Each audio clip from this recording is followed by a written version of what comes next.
The second social psychology case study we're going to look at is rather more famous. Harry Harlow is by and large forgotten these days. Stanley Milgram's work still resonates. It comes from 1963 from an infamous study he conducted in Yale University. Yale University put out this public announcement calling for volunteers.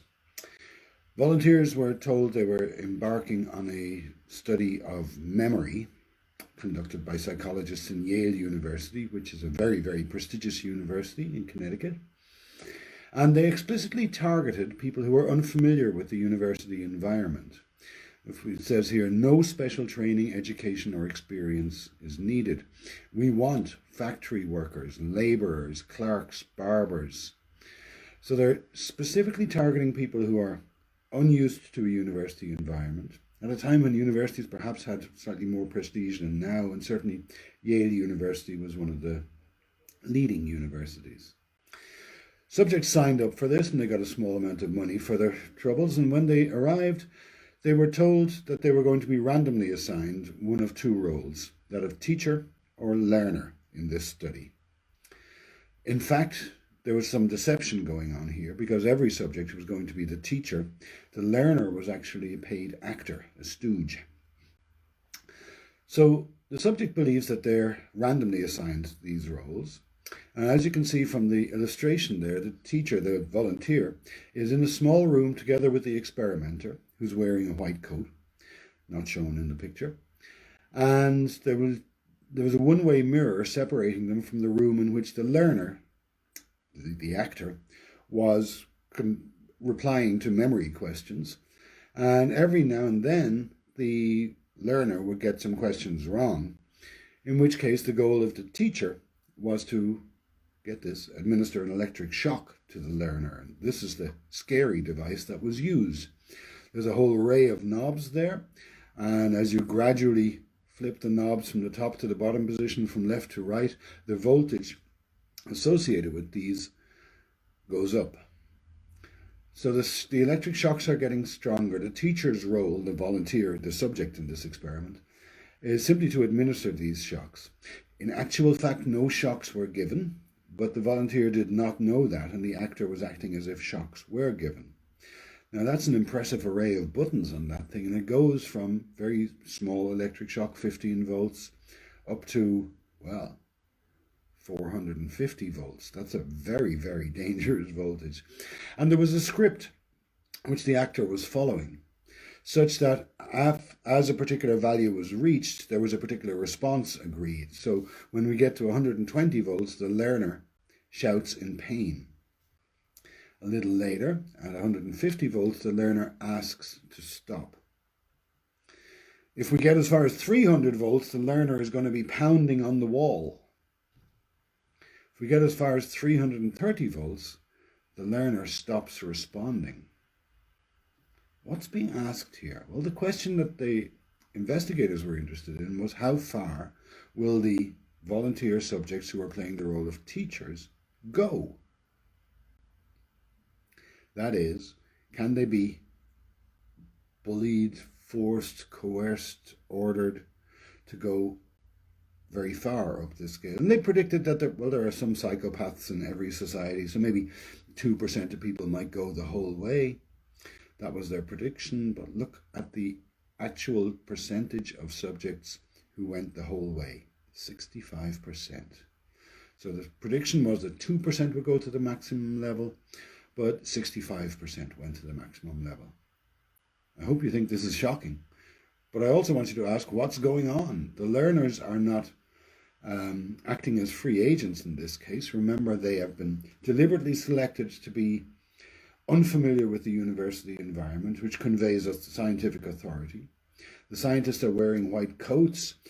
The learner is in a small room, being egged on, being ordered to go on by the scientist, and they're not very well educated. To say that there are ethical issues with this subject is to understate the case. For the actual volunteers who participated, this was a form of torture. It was very, very uncomfortable. Here's a small video clip of an interview, a film of one of the volunteers taking part. Let's have a look at this.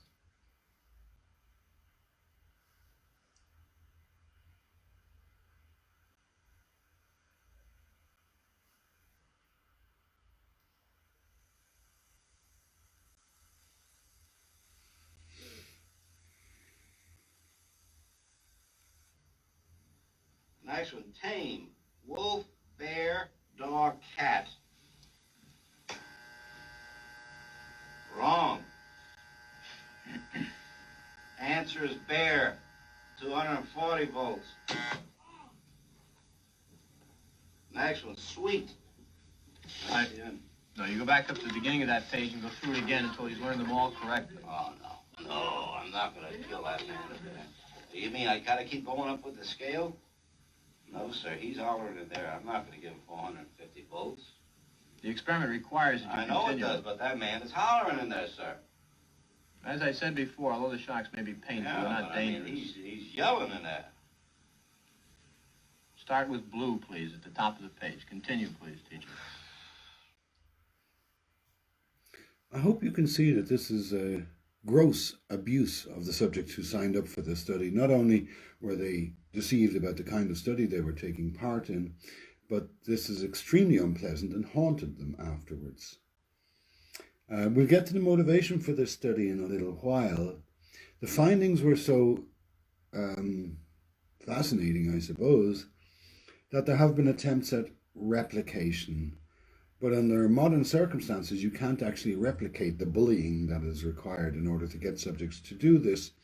So for this week's required reading, one article there includes a non-replication. I say non-replication because so many things have changed, including the form of interaction between the experimenter and the subject, that I don't believe it is in any sense a real replication of the original experiment. And interestingly, in the replication, which is fairly recent, there are women. In the Harry Harlow social psychology experiments, there were only monkeys. In the next one we're going to look at, there are only men. In Stanley Milgram's experiment, there were only men. So social psychology, until about the year 2000, seemed to be concerned only with the social worlds of monkeys and men. So why did this particularly problematic, demeaning, unethical study take place? And once more, we need to recognize that the motivations are very sincere and very, very real. The work for this study, which is published in 1963, was done in 1961. And 61 is only 16 years after the end of the Second World War. The end of the Second World War horrified humanity. The consciousness of the genocide, the general destruction and violence that had been unleashed on the continent, and the Holocaust in particular, left everyone a bit clueless. Nobody quite knew what to do. Nuremberg trials were held straight after the war. They cut off the very, very top level of the Nazi leadership. But a pragmatic decision was made by the occupying forces to leave lower level Nazis in the social structures, so still having jobs as mayors, clerks. They didn't remove all the Nazis. They simply removed the very, very top level because they feared that society would collapse. But there was great fear about what had happened. It seemed that an entire population had gone mad, had fallen in behind what was obviously an evil ideology. And this was particularly fresh around that time, 1961, because the trial of Adolf Eichmann, the notorious butcher of the Nazi regime, was being held in Jerusalem. This was a later trial that resulted in Eichmann being hanged.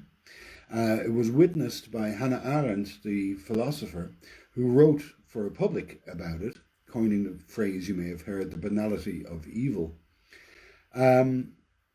So this is the backdrop against which this study was conceived, because this study wanted to ask how the structures of authority interact with individual will or conscience. The structures of authority being given here by Yale University, the scientist, the white coat, the orders, the bullying. So even though I hope you can see that the experiment is very flawed, did damage to those who took part in it, and should not and could not be repeated, the motivation, once more, as we always find with social psychology, lies in the particular social conscience of the time. We've one more to go.